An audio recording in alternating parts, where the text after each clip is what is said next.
नमस्कार दोस्तों, आइए नजर डालते हैं उत्तराखंड की तमाम बड़ी खबरों पर। और दोस्तों, यदि आपने अभी तक इस चैनल को सब्सक्राइब नहीं किया है तो सब्सक्राइब करके वीडियो को लाइक कर दें और हो सके तो कमेंट में उस जगह का नाम भी लिखें जहां से आप ये वीडियो देख रहे हैं। चलिए दोस्तों, नजर डालते हैं आज की पहली खबर पर। प्रदेश में एएनएम के 471 पद खाली, चयन प्रक्रिया के पूरा होने का इंतजार। उत्तराखंड के सरकारी अस्पतालों में 471 एएनएम पद खाली हैं, जिससे स्वास्थ्य सेवाओं पर असर पड़ रहा है। स्वास्थ्य विभाग को इन खाली पदों को भरने के लिए चयन प्रक्रिया के पूरा होने का इंतजार है। सितंबर में उत्तराखंड चिकित्सा सेवा चयन बोर्ड द्वारा 391 पदों के अभ्यर्थियों का दस्तावेज सत्यापन किया जाएगा, जिसके बाद चयनित अभ्यर्थियों को तैनाती दी जाएगी। पंचतत्व में विलीन हुए उत्तराखंड के वीर सपूत हजारी चौहान। देवप्रयाग के वीर जवान हजारी चौहान, जो असम राइफल्स में मणिपुर में तैनात थे, का कल सैन्य सम्मान के साथ अंतिम संस्कार किया गया। राज्य की ओर से कैबिनेट मंत्री प्रेमचंद अग्रवाल ने श्रद्धांजलि अर्पित की और शहीद के परिवार को हर संभव सहायता का आश्वासन दिया। हजारी चौहान का पार्थिव शरीर पूर्णानंद घाट पर पंचतत्व में विलीन हुआ। विधायकों के बढ़े वेतन भत्तों पर खानपुर विधायक का बड़ा फैसला। उत्तराखंड विधानसभा के मानसून सत्र में विधायकों के वेतन भत्ते बढ़ाने के फैसले पर खानपुर से निर्दलीय विधायक उमेश कुमार शर्मा ने अपना वेतन और भत्ते गरीब और जरूरतमंद लोगों पर खर्च करने का निर्णय लिया है। उन्होंने इसे जनहित में सही नहीं बताया और गरीब बच्चों की पढ़ाई, कन्याओं के विवाह और खाने पीने में खर्च करने की बात कही। श्रीनगर में किसानों के लिए वरदान साबित हो सकती है ड्रैगन फ्रूट की खेती। उद्यान विभाग द्वारा 2021 में श्रीनगर की 3 नाली भूमि में लगाए गए ड्रैगन फ्रूट के पौधे अब फल देने लगे हैं, जो भविष्य में किसानों की आय बढ़ाने में मददगार हो सकते हैं। इस सफलता के बाद विभाग पहाड़ी क्षेत्रों में ड्रैगन फ्रूट की खेती को बढ़ावा देने के लिए प्रशिक्षण देने की योजना बना रहा है, जिससे किसान लाभान्वित हो सके। छात्र नेताओं ने हल्दूचौर पुलिस चौकी इंचार्ज पर लगाया मारपीट का आरोप, धरने पर बैठे। हल्दूचौर पुलिस चौकी इंचार्ज पर छात्र नेताओं ने मारपीट और गाली गलौज का आरोप लगाया, जिसके बाद छात्र संघ के नेता चौकी के बाहर धरने पर बैठ गए। मामला तब शांत हुआ जब लालकुआं कोतवाली प्रभारी ने निष्पक्ष जांच का आश्वासन दिया। छात्र नेताओं ने चौकी इंचार्ज को हटाने की मांग की और कार्रवाई न होने पर उग्र आंदोलन की चेतावनी दी। एसएससी-जीडी कांस्टेबल नोटिस की नई तिथि घोषित, 5 सितंबर को जारी होगा नोटिफिकेशन। कर्मचारी चयन आयोग ने कल 27 अगस्त को जारी होने वाली एसएससी-जीडी कांस्टेबल भर्ती अधिसूचना को स्थगित कर दिया है। अब यह अधिसूचना 5 सितंबर 2024 को जारी की जाएगी। एसएससी ने इस बारे में एक नोटिस जारी किया, जिसमें नई तिथि के साथ साथ आवेदन की अंतिम तिथि 5 अक्टूबर 2024 तय की गई है। परीक्षा की संभावित तिथियां जनवरी-फरवरी 2025 में होंगी। अभ्यर्थियों को आयोग की आधिकारिक वेबसाइट पर नियमित रूप से अपडेट्स चेक करने की सलाह दी गई है। कोऑपरेटिव बैंकों के लिए सख्त कदम, खराब प्रदर्शन करने वाले अधिकारियों और कर्मचारियों की छुट्टी। उत्तराखंड में कोऑपरेटिव बैंकों के प्रदर्शन को सुधारने के लिए सरकार सख्त कदम उठा रही है। सहकारिता सचिव दिलीप जावलकर ने समीक्षा बैठक में खराब प्रदर्शन करने वाले अधिकारियों और कर्मचारियों को अनिवार्य रूप से सेवानिवृत्त करने का निर्देश दिया है। साथ ही सभी कोऑपरेटिव बैंकों में मोबाइल बैंकिंग और नेट बैंकिंग की सुविधाएं जल्द शुरू करने के आदेश भी दिए गए हैं। एनपीए वसूली में तेजी लाने के लिए पुलिस की मदद लेने का सुझाव भी दिया गया है। मॉनसून में सब्जियों के दामों में भारी उछाल, प्याज 80 रुपए तो लहसुन 250 रुपए प्रति किलो। मॉनसून के कारण सब्जियों की आवक में कमी आने से उत्तराखंड में सब्जियों के दामों में तेजी आई है। देहरादून की निरंजनपुर मंडी में प्याज का भाव 80 रुपए प्रति किलो तक पहुंच गया है, जबकि लहसुन 250 रुपए प्रति किलो बिक रहा है। अन्य सब्जियों के दाम भी बढ़े हैं। मंडी के अधिकारियों के अनुसार 15 सितंबर के बाद सब्जियों के दामों में कमी आने की संभावना है। कांग्रेस फिर से शुरू करेगी केदारनाथ प्रतिष्ठा रक्षा यात्रा। उत्तराखंड कांग्रेस ने केदारनाथ मंदिर और सोना चोरी जैसे मुद्दों को लेकर शुरू की गई केदारनाथ धाम प्रतिष्ठा रक्षा यात्रा को पुनः शुरू करने का ऐलान किया है। प्रदेश उपाध्यक्ष सूर्यकांत धस्माना ने कहा कि आपदा के कारण रोकी गई यात्रा को अब परिस्थितियों के सामान्य होते ही दोबारा शुरू किया जाएगा। धस्माना ने कहा कि यात्रा के दबाव के कारण प्रदेश सरकार दिल्ली में बनाए जा रहे केदारनाथ मंदिर के मामले पर बैकफुट पर आई है और कांग्रेस इस मुद्दे को जनता के सामने रखेगी।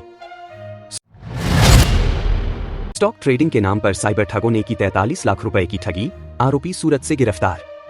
Uttarakhand STF special task force ने 43 लाख रुपए की साइबर ठगी के एक मामले में बड़ी सफलता हासिल की है।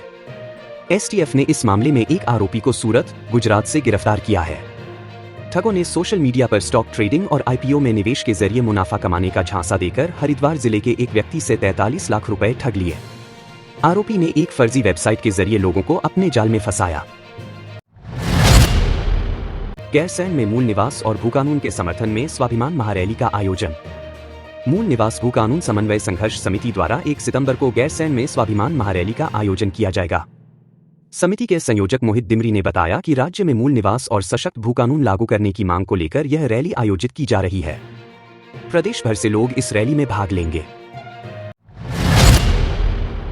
उत्तराखंड में भारी बारिश से 13 सड़कें बंद, यातायात बाधित। पिछले कुछ दिनों से हो रही भारी बारिश के कारण उत्तराखंड के मैदानी और पहाड़ी क्षेत्रों में कई सड़कें बंद हो गई हैं। दिल्ली यमुनोत्री हाईवे समेत 13 मार्गों पर मलबा गिरने से यातायात बाधित हो गया है। लोक निर्माण विभाग की टीमें लगातार सड़कों को खोलने का प्रयास कर रही हैं। विधायकों ने किया प्रधानाचार्य पद पर सीधी भर्ती का विरोध। प्रदेश में प्रधानाचार्य पद पर सीधी भर्ती के विरोध में राजकीय शिक्षक संघ ने कड़ा रुख अपनाया है। संगठन का आरोप है कि सरकार केवल 10% शिक्षकों को लाभ पहुंचाने के लिए इस भर्ती का आयोजन कर रही है।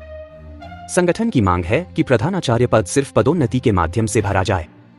28 सितंबर को इस मुद्दे पर बैठक आयोजित की जाएगी। भाजपा विधायक भरत सिंह चौधरी भी इस विरोध में शिक्षकों का समर्थन कर रहे हैं और उन्होंने शिक्षा मंत्री को पत्र लिखकर इस भर्ती को रोकने की मांग की है। यूकेडी को लगा बड़ा झटका, सैकड़ों कार्यकर्ताओं ने एक साथ दिया इस्तीफा। उत्तराखंड क्रांति दल को तब बड़ा झटका लगा जब केंद्रीय मीडिया प्रभारी मोहित दिमरी समेत सैकड़ों कार्यकर्ताओं ने पार्टी से इस्तीफा दे दिया। इस्तीफे का कारण शीर्ष नेतृत्व की कार्यशैली और पहाड़ी मुद्दों पर उनकी चुप्पी बताया जा रहा है। इस्तीफा देने वाले प्रमुख नेताओं में लूशुन टोडरिया और प्रांजल नौडियाल भी शामिल हैं। उनका कहना है कि पार्टी अब उस विचारधारा से भटक गई है जिसके लिए यह बनाई गई थी। गढ़वाली फिल्म मीठी मां को आशीर्वाद 30 अगस्त को होगी रिलीज। पहाड़ी खानपान पर आधारित है कहानी। गढ़वाली भाषा में बनी फिल्म मीठी मां को आशीर्वाद उत्तराखंड के खानपान और पारंपरिक विरासत पर आधारित है। फिल्म 30 अगस्त को उत्तराखंड के सिनेमाघरों में रिलीज होगी। फिल्म की कहानी एक लड़की मीठी के इर्द गिर्द घूमती है जिसे अपनी मां की पाक कला की विरासत मिली है। इस फिल्म का निर्देशन कांता प्रसाद ने किया है और इसमें मुख्य भूमिकाओं में मेघा खुकशाल और मोहित खिल्डियाल नजर आएंगे। सीएम धामी ने 72 असिस्टेंट प्रोफेसरों को सौंपे नियुक्ति पत्र। राष्ट्रीय शिक्षा नीति 2020 हुई लागू। मुख्यमंत्री पुष्कर सिंह धामी ने 72 असिस्टेंट प्रोफेसरों को नियुक्ति पत्र सौंपे। ये प्रोफेसर समाजशास्त्र, अर्थशास्त्र और अंग्रेजी विषयों के लिए चयनित किए गए हैं। कार्यक्रम में मुख्यमंत्री ने मेधावी छात्रों के लिए पोर्टल भी लॉन्च किया। उन्होंने शिक्षकों से बच्चों के बेहतर भविष्य के लिए समर्पित होकर काम करने की अपील की। साइबर ठगों ने सेना की नर्स को बनाया शिकार, 15 लाख की ठगी। साइबर ठगों ने सेना की एक नर्स को झांसा देकर 15 लाख रुपए ठग लिए। ठगों ने खुद को सीबीआई अधिकारी बताकर उन्हें डराया कि उनका मोबाइल नंबर एक फ्रॉड केस से जुड़ा है। ठगों ने आईवीआर कॉल के जरिए नर्स को अपनी बातों में फंसाया और पैसे अपने खाते में ट्रांसफर करा लिए। पुलिस ने मामले की जांच शुरू कर दी है। आईएएस अधिकारियों के जिम्मेदारियों में फेरबदल। देहरादून की संयुक्त मजिस्ट्रेट बनी अनामिका। उत्तराखंड शासन ने 6 आईएएस अधिकारियों के जिम्मेदारियों में फेरबदल किया है। अनामिका को देहरादून का संयुक्त मजिस्ट्रेट बनाया गया है, जबकि आशीष मिश्रा को हरिद्वार का संयुक्त मजिस्ट्रेट नियुक्त किया गया है। देहरादून में भूकंप की चेतावनी। बहुमंजिला इमारतों पर मंडराया खतरा। देहरादून में रविवार रात आए भूकंप के हल्के झटके ने बड़ी चेतावनी दी है। शहर में भूकंप रेखा के आसपास और उस पर बने ऊंची इमारतों के लिए यह खतरे की घंटी है।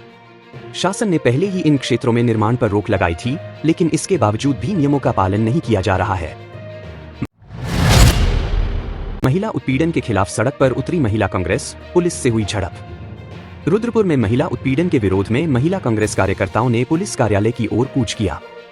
पुलिस ने बैरिकेडिंग के बावजूद महिला कार्यकर्ताओं को रोकने की कोशिश की, जिसके बाद महिला कांग्रेस प्रदेश अध्यक्ष ज्योति रौतेला और पुलिसकर्मियों के बीच झड़प हो गई।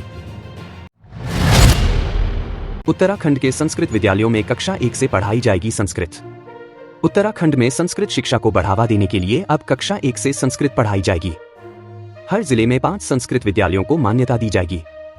संस्कृत शिक्षा सचिव दीपक गैरोला के अनुसार इस निर्णय से छात्रों को संस्कृत सीखने में आसानी होगी और विद्यालयों में छात्रों की संख्या बढ़ेगी।